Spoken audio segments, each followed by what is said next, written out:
Welcome to TalkAboutTopeka.com. I'm Chris Schultz. On this episode, I'm going to be sitting down with the Executive Director of the Helping Hands Humane Society. Bill Acree joins us here on the show. This episode is brought to you by the WIBW channels and The Break Room and their production of Bluegrass and Apple Jam, an original musical written and directed by Karen Hastings, and it's showing all through the month of April. Check out tickets at breakroomdowntown.com. Sit back, relax, and enjoy this episode because it all starts right now.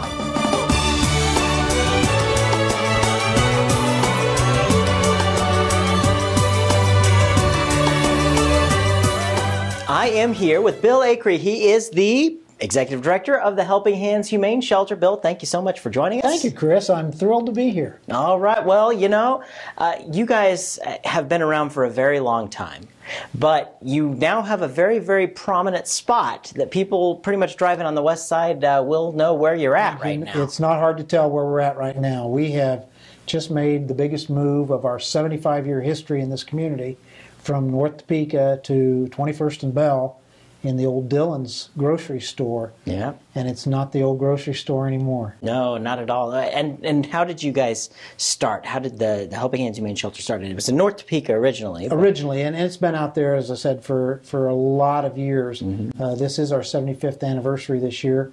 It came about because there was no place for the homeless dogs and cats and the animals and horses, and over that sprang up a shelter as we knew it in 1973, and that's the one we just vacated. Prior to that, it was a little shed out in that area, same grounds actually.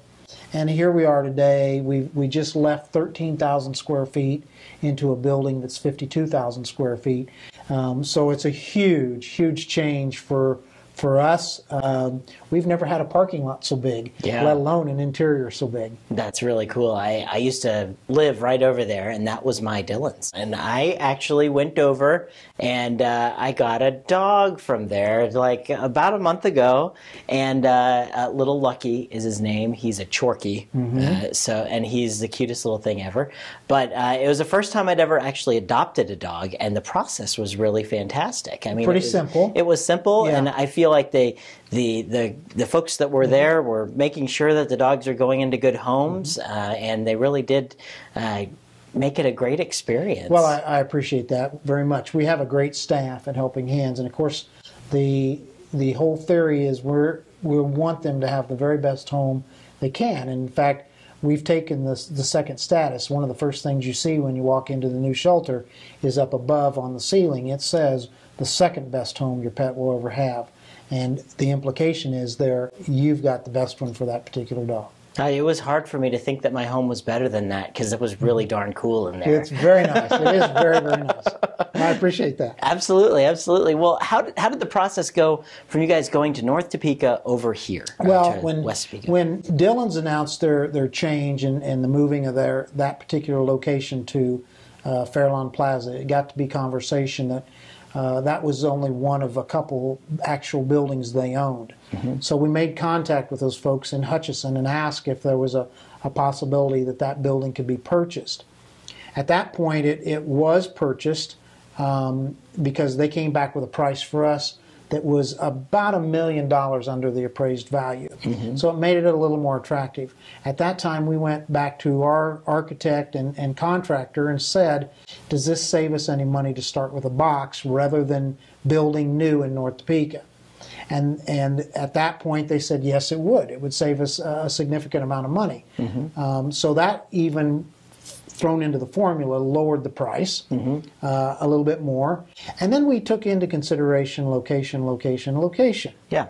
And we asked for the surveys on the traffic, and it was far greater than we were ever seeing on Rochester Road. Yeah. And at that point, it just became a no-brainer that became the spot. Now, what we did, and I know there were a lot of people wondering about why it took so long.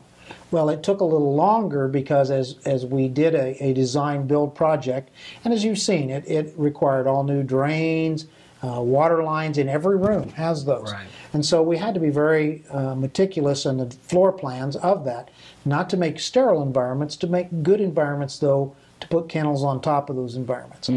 And because we did that, we paid as we went, and we were able to stop and go. And the result of that is a $7.2 million project that has no debt and no mortgage on it. Wow. Yeah. And that's the really cool part is that a lot of people would love to build a $7 million home for their animals and not have any debt, but that doesn't happen very often. No. And it did in Topeka as a result of the kind generosity of the folks in Topeka, Shawnee County, and Northeast Kansas. They came through and said, you know what, we really believe this is going to happen. And it did as their help. Yeah, it's a shining example of one of the many wonderful things that have been happening in Topeka recently. Just people coming together. And I know it was amazing to watch, to drive by it for so long, and to see that you guys had the little thermometer in the front, and you see the cash going up. The cash going up. And it was awesome. Well, it is, and we've extended this branch out, and actually the new signage that's going up this next week or so, it's going to say Helping Hands Humane Society, the Northeast Kansas Animal Resource Center, because we really and truly are, as we were talking earlier, are becoming a destination place for families to come in and expect, and part of our mission is to make sure that we've educated the pet owner on licensing and spaying and neutering, and how to really have a happy pet. That's part of our training classes. If the pet's happy in your home and you're happy with it, it doesn't end up at a shelter. So as the new resource center of Northeast Kansas, we knew we had to make some changes and step up, both in the educational values and in the quality values as well. Make it a simple process, but a very real process. Well, I do have to say, I was talking with someone else, and they did not get their dog there. They paid high dollar for their dog, and they were never told that they needed to have a city license for their dog, that they needed to go register their dog. And they had all the shots and everything was fine, but they were never told that. They never knew, and how were they to know? And I was explaining how in this packet of information I got from them, not only was there training tips and everything, but there was actually one of the applications in there. It told you how to go do it and be a responsible pet owner. And I thought that was a really cool add-on. It is. Again, that's part of what we should be doing as a resource center, as your shelter in the community. We should be helping to educate everyone from your age, older, and the children. One of the things that we're going to be doing is bringing young people into the shelter. We have an education room, and we want to talk to them about those responsible pet owner things. I've been the dad that's had kids come home from their field trip, and I know what the conversations are like at the supper table. And I want those children going home and telling Dad, hey, we need to talk about Fido and make sure that we've got identification in case he gets away. And we need to make sure to go to the shelter to check and see if he's there, because it's important. A lot of people don't realize that we have a lost and found department, so we need to educate the community and this part of the country that we do. And it's very important to come find that lost pet. Absolutely. They miss you as much as you miss them. That's the truth, and I know a lot of pets do end up there. Absolutely, I mean, they do. This is the sad, tragic part for a community our size. We take in between 7,000 and 9,000 animals a year. When we built the shelter, I of course have a network of directors I talk with across the country, and all of them that have done this ahead of us said, Bill, be ready, because your intake will go up about 30%. And that happened to us in the first couple of weeks. We saw a tremendous rise for the January, February time element. We saw a tremendous rise for the time of year. It's winter. People should have their pets in the house. And suddenly we're seeing a lot of them come in. But the reasoning is it's very nice. And people in a bad economy and tough times don't really sometimes have a problem giving it up when it's really, really nice. Yeah. And that's hard. It's something that's very difficult for us to understand. We just went through a seminar, and one of the things that I've told a lot of Topekans in all the tours we've done is we are an open door shelter. And I would much rather take that animal in at the shelter in the lost and found area than have it wandering the streets, running the risk of being run over on the interstate, or dumped in North Topeka for the coyotes to deal with tonight. So we are trying to take the attitude to say thank you a little more. If you can't keep it, We want to be that resource because it's important that we are able to provide warmth and food and care for it until we can find it a new home. Well, and even thinking about the economy and say, folks having a hard time taking care of their animals, and then thinking about that with the fact that you guys raised the $7 million, to make this in a bad economy, I think that speaks volumes for the folks here in Topeka. It absolutely does. As I told you earlier, a lot of people have said, "Well, aren't you proud?" My answer is yes. We're very, very proud of what we accomplished. You should be, yeah. But we want Topeka to be proud, and Northeast Kansas, Shawnee County, because a lot of folks, we've said this all along, Chris. $20 will make a difference. It makes a huge difference.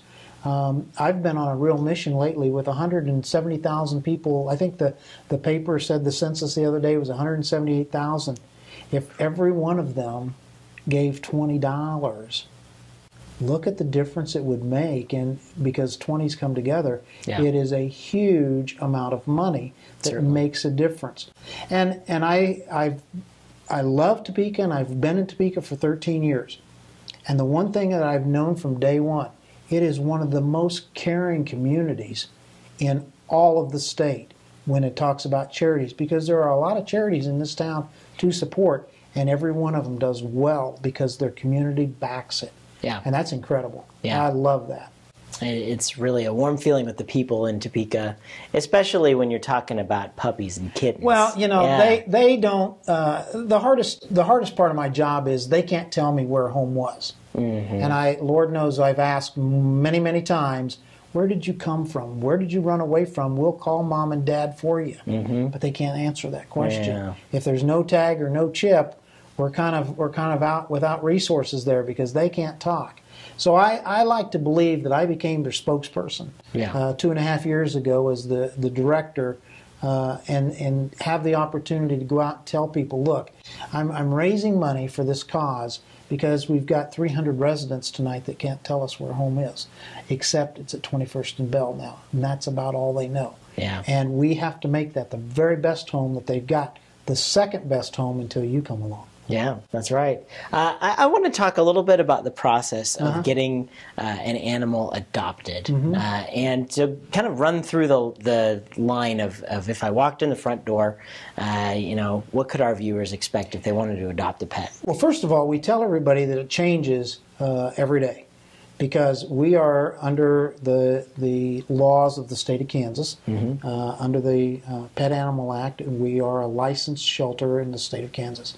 If you brought in a stray, or if the city animal control or county animal control brings in an animal to us, we are obligated under law to hold that animal for a minimum of 72 hours. Okay. Now, we don't start the clock until the day after it come in, because nobody wants to look and say 9 o'clock tomorrow, or anything like that. Yeah. So we start that. So basically we've got that animal for 4 days. Once that animal becomes our property, then the health checks and everything that are completed, we've done the preliminary vaccinations on it, as you know, and then it can go into our adoption area, where we will try very hard through the social media, Facebook, our website, and the new display cages. Awesome. Yeah, they are awesome, aren't they? Yeah. And I'll tell you a story about that glass. But at that point, then we can start putting them out there for the public to see with all the information that we know about them. And we will have had, by that time, staff will have looked at that and kind of temperament tested it, if you will, looked at its behavior around cats and other dogs. We will have played with it to a degree to where we can write a description for you as the consumer to walk by and pull out and look and read to see if that's somebody that you might be interested in looking at. One of the nice parts is we've gone from the old building had 2 get acquainted rooms. This one has 7. Wow. And now, though, we've got weekends when all 7 of those are full for hours. Wow. In fact, we just come off of 2 Saturdays ago of setting an all-time history record of the most adoptions in one day, and that was 27. Wow. From 11:30 in the morning till 6 that evening. That's pretty cool. That's very cool. And the glass, I think, has helped that. Yeah. I was kind of not a proponent of putting glass cages, kennels in. But we toured a couple other facilities, and one of the directors of one facility says, well, are you thinking about wire or glass? And I said, probably wire. And he said, why? And I said, easier to take care of. And he says, well, let me tell you something. He says, has anybody ever walked into the shelter and said, your dogs are in jail, or you're running doggy jail? And I said, yes. And he said, you know what? He says, you will never hear that again if you put in glass. And he said, it takes a little bit longer to clean, but he said, your adoptions will go up as a result. Yeah. And he was right. Yeah, I bet. And yeah. it makes a huge difference. We had a dog not very long ago that we just had moved around. He wasn't getting adopted.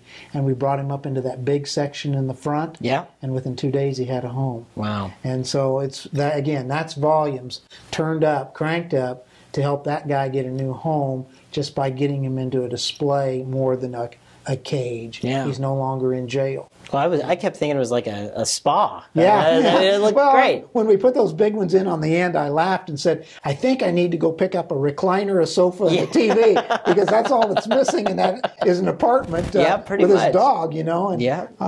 I thought, wow, that could be kind of cool to put a recliner in there. We might see the dog kick back and really having a great time. You know? Probably. Yeah, a little better than I got it or you got it. Oh, I think it's really fantastic with all the wonderful work that you guys have been doing. And, Bill, I can't let you leave the show until we do the notorious lightning round, though. That's the one requirement that we do, which is where we put 60 seconds on the clock, and I ask you these questions that really Is the clock don't gonna mean ding? anything. I know. Yeah. Is the clock going to ding? We'll try. We'll stamp our foot or something. Here we go. Ready? 60 seconds, and go. Do you prefer Facebook or Twitter? Facebook. All right. If you took a weekend staycation in Topeka, what would you do? I'd go stay at the Ramada. All right. Good one. Good one. If Hollywood was going to make a movie about your life, who would you like to play your part? Brad Pitt. I can see Why not? Let's see. If your house is on fire and your family and pets were safe, what's the first thing you would grab on your way out? I think Grandma's old pan. Her pan? Her pan Okay. that she cooked in. Okay, That I think's pretty cool. All right, I can see it. And summer's just around the corner. Do you prefer to be on the boat or in the water? Do I have to do either? How about on the beach? I'll take that one. That's a pretty good answer. And what's the first thing you would buy if you won the big lottery? I think I would buy another set of training equipment for the shelter. All right, very good. And what's your favorite color? Blue. And our time is now up, but what's your favorite television show to watch every Tuesday night at 9:30 on my TV? It is Talk About Topeka. All right. Absolutely. As I told you, I've seen it before. Love it. Bill, thank you so much for joining Chris, us. I appreciate it so much. Keep up all the fantastic work that you guys are doing. Thank you. It It means a Humane lot. Shelter. I appreciate the time and the opportunity. Absolutely. Come back anytime anything changes. We're here for you.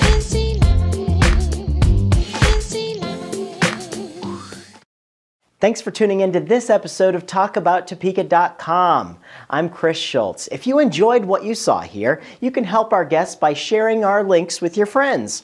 You can also find out everything that's going on with us by following us on our website at TalkAboutTopeka.com. You can also be sure to like us on Facebook, you can follow us on Twitter, or you can send us a message on Gmail. Thanks so much for tuning in.